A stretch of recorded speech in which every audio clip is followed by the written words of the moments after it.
Hey everyone, welcome back to the Commercial Finance Podcast. Today we have an amazing guest with us. His name is Sam Zanayed, and we are going to get into some important things, especially for our listeners who are dentists, physicians, veterinarians, and the like. So, Sam, how are you, sir? Doing well, doing well. How are you doing? I'm doing good. I'm doing good. Good to hear. All right.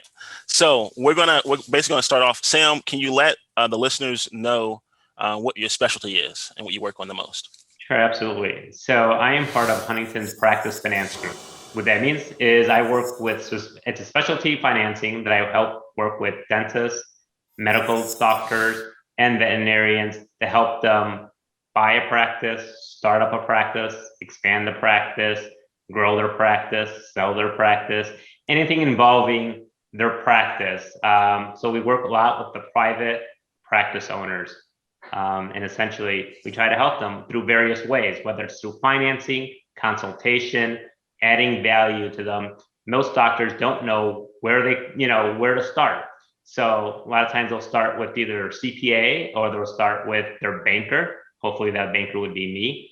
And we just talk either whether it's dentistry or medicine or veterinarian. We'll talk about what their passion is, what their interest is, what their strategy is, what they want to do in life, and we'll make a lot of connections with those people. So we don't charge, obviously, for talking to clients, where you might get a lot of attorneys or CPAs that do charge for their time.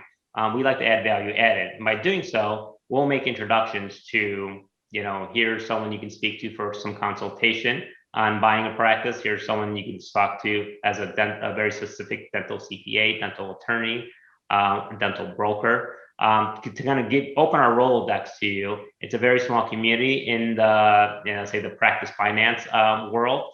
Many people kind of do know each other, but we're all experts within this specialty finance. That's awesome. That's awesome. One of the things that maybe people are wondering is, why would a physician want to buy a practice? Why not start their own practice, right? Yeah, no. So we get that many times, whether it's acquiring a practice or doing a startup. So it's one of the first questions we ask. And there's pros and cons to everything, like there is in life. If you're looking to buy a practice, we call it an acquisition. You're essentially taking over a practice that a doctor's either retiring, relocating, and you're taking over their patient base. So what's the great thing about doing an acquisition is that you have patients already that are existing, and you have cash flow that's being produced at the practice. You have a staff in place, you have equipment in place, and essentially you're just taking over and becoming the new owner of that practice and making that transition over a doctor. So when you do a loan, you already have cash flow to help pay for your loan and pay for your personal liabilities. When you're starting a practice, the one con to it, an acquisition, is you might not have the perfect practice, meaning you might not have enough chairs that you're looking for, operatory chairs. You might not have the flow through of the practice. It might not be the nicest practice. You might have some outdated equipment. When you do start a practice, and you essentially, it's kind of like building a house. To get the perfect house, you can have it exactly how you want to. But the con to it is that you have no patient base and no cash flow. So you're going to spend some marketing dollars building up that practice, but once you get it up and running, that you're gonna really enjoy your practice, and you can probably take it to a different level. And there's no limitations that when you start up a practice. So it's a lot of hard work in the beginning. A lot of people like to do startup practices. You're going to be a little bit in debt because obviously your loan payments are going to be greater than your actual income. But the bank does a really good job of helping these clients, we do have an interest only option. So you're not paying principal upfront, giving your time for your practice to start growing, as well as same thing for an acquisition. We also have a post program that we like to help both first time acquisition owners and also startups, where we give a free consultation for the first 24 months, and it helps our doctors succeed within their practice. That's awesome. That's awesome. That's really hands-on, and that's Yeah. needed. Yeah. Yeah. Thank you. So most of us understand that many physicians may have a high income, right? Mhm. And but they still have challenges, right, when it comes to everyday life and different things like that. What have you noticed to be the common challenges when it comes to someone looking to acquire a new business or startup? Yeah. So when we look to help a doctor finance a practice of their own, we look at two things. One is we'll look at what is the practice that you're looking to buy or start up, and what are your existing personal liabilities. So when I say personal existing liabilities, it may be school debt that you had. I mean, you spent many years going to school and well deserved, but yet that debt is pretty hefty. You also, you have to have living expenses. Do you rent? Do you own? Do you have a car payment? Do you have a family of kids? So 75% actually of our financing will be looked at the practice that you're looking to buy, and the 25% will be on you. So the 25% we're looking for how much have you saved in liquidity, and how big is your liabilities. Now on the practice itself that you're looking to buy, well, that's the one that produces the cash flow. So every practice is different from the others. There's smaller practices, there's bigger practices.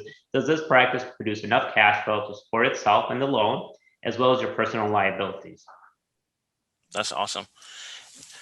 One of the things I think is great with acquisitions is that you're able to use that subject purchase to Mhm. help qualify for that loan. Sure. And so in doing that, I'm sure you guys in your underwriting use like a debt service coverage ratio. How does that work with you guys? Yeah, so we want to make sure that the practice can support itself and the liabilities. So what we do is we'll calculate, what is the adjusted practice cash flow. So when a doctor is looking to buy a practice, we have what we call the pre acquisition and post acquisition. How does it look before the doctor is buying this practice, and how is it going to look once a new doctor comes into there? So we make some adjustments. We do some add backs into there. We may add back some depreciation, some rent expense. But we're also gonna, input like the new doctor's salary. Now, is the seller gonna stay on board, or are they leaving the practice entirely? Now, if they're staying on board, well, guess what? That's an extra expense, right? Some people feel like it's necessary to introduce the new clients to the new doctor. And some, feel like it's a conflict of interest. They don't want the doctor there, the seller there. Yeah. So we'll look at that, and we'll also look at, what is his personal obligation already? Can the cash flow after the post acquisition support the loan and support the car payment, the house payment, your child going to school, your credit card debt? All these things are important and to qualifying. So we'll do a combined global debt service coverage. So this is taking the business and the personal, combining it together and saying at the end of the day, for every dollar we're lending you, this is how much you make. We obviously don't, if the numbers don't work out, if this practice does not make enough money to support all this, well, it doesn't make sense. It doesn't make sense from a financing perspective to do this. So we do have a certain ratio we like internally to use, but it's greater than one. So greater than one means for every dollar you spend, is every dollar you earn. So Which is great. Which is great. yeah. Hank, was there something you wanted to add? Sorry. The in going through the the process, Sam, do you help doctors to structure their personal salary in a manner to ensure that they're able to get the deal done? Because typically the doctor wants to give themselves, $250,000 salary right out the chute when they don't have, anything. So in your process, do you Yeah. tell them, hey, Hank, that's all well and good, but we would recommend that you may not give yourself a draw other than living expenses for the first year or so? So what we like to do is, and that's a great question, is we'll look at what the seller has paid himself historically. And Okay. that's either through a salary and through pass-through income. So whatever's net profit at the end of the day after all expenses. So some people will take that out as a distribution. Some people will leave it into the practice. for some of their retained earnings. But essentially we'll take the new doctor and we'll place him with that. So that will be his assumed salary. Now we can't make the doctor Right. that exact same amount for the following year. I mean, once the loan is done, it's done. But we just hope that the doctor doesn't take out more money than the practice can, produce. Otherwise, it's not going to look pretty good at the year end, and it's probably going to run the practice into the ground.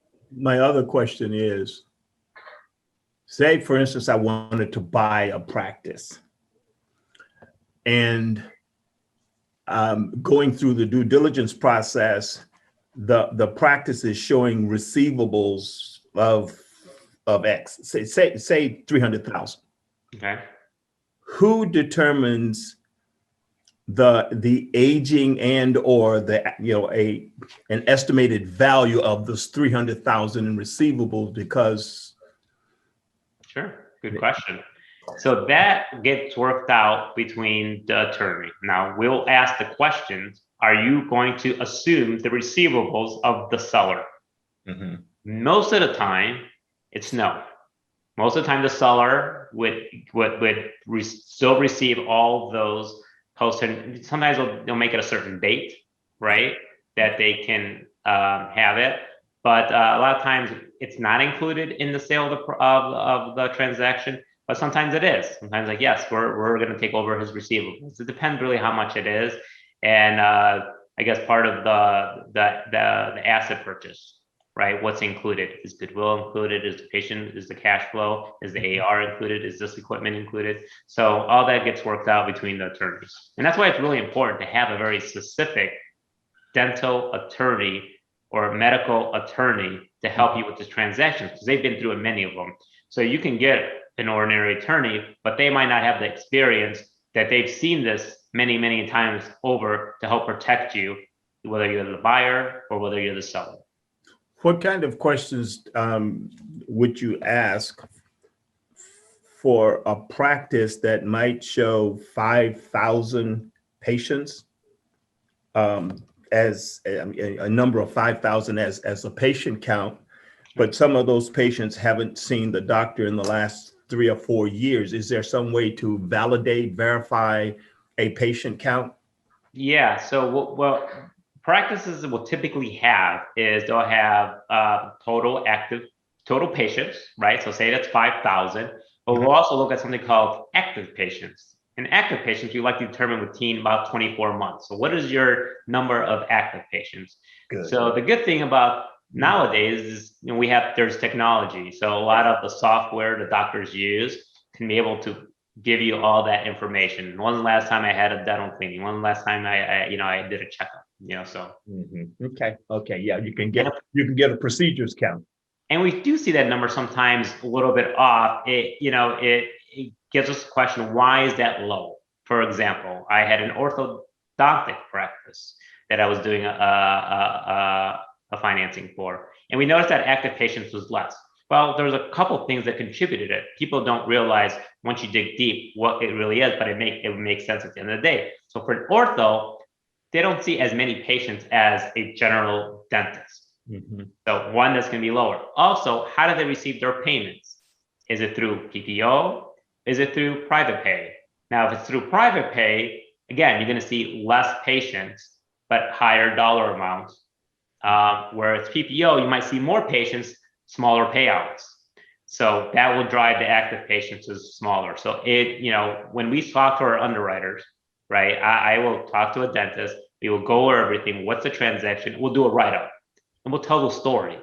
The story is really important, and we'll look through these numbers and we'll explain it. Well, why did rent go from $50,000 a year to $30,000 a year? I mean, it just doesn't happen. Rent is typically pretty consistent.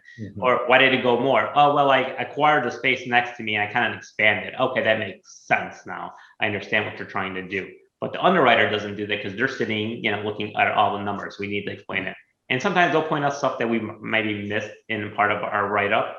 But that's essentially, how we like to kind of communicate. Thank you, sir. Awesome. So before we wrap up, Sam, can you tell the listeners why they should work with you? I really appreciate that. I always like to say, one is any referral to me from somebody is really the greatest compliment that you can really get. Someone is entrusting you to work with you. I've been doing banking for as long as I can remember, since I was 18. So I've been doing it, and I like to consider myself an old school kind of banker. When I mean that, not in a bad way, but in a good way, it mean I love relationships. I love talking dentistry, medical, veterinarian. It's really about helping the client, putting the client first. I like to put my shoes in their shoes to kind of understand where they're coming from. And I'm truly blessed to be working at a great company that understands practice finance. They look to try to help approve clients rather than look for ways to decline them, which is a completely different mindset than many other institutions. So whether it's through conventional financing or even using SBA to kind of help, we're always looking for a way to help clients. And I would hope people would appreciate the value added that I try to present. Not just on the financing aspect, but opening my Rolodex, to introducing them to contacts, my industry knowledge, really just trying to help make them successful. And that's the goal at the end of the day. And honestly, when someone looks and they do buy a practice, it's really nice to kind of be there at the closing, because it's a big deal. They spent a lot of money and they built, this is their baby, and it's really an honor to help them see them through that process. Awesome. So for all those who are listening, we're going to put Sam's contact information in the description, so that when you or your friends or family have a practice they want to purchase, please reach out to Sam and he'll be happy to help you. Thank you. Thank you, Sam. Pleasure. Thank you, Sam. Talking to you guys. I am honored to be on your show. Thank you, sir. Pleasure. You've been a delight. As they said down south, you know your stuff. I appreciate that. Thank you so much. And it's really great talking to you, and you guys doing what you guys are doing and helping people and giving them information. It's rewarding at the end of the day. If you do good comes to reward you in other ways. And so I truly believe in that. And so you guys are very good people. Thank you so much.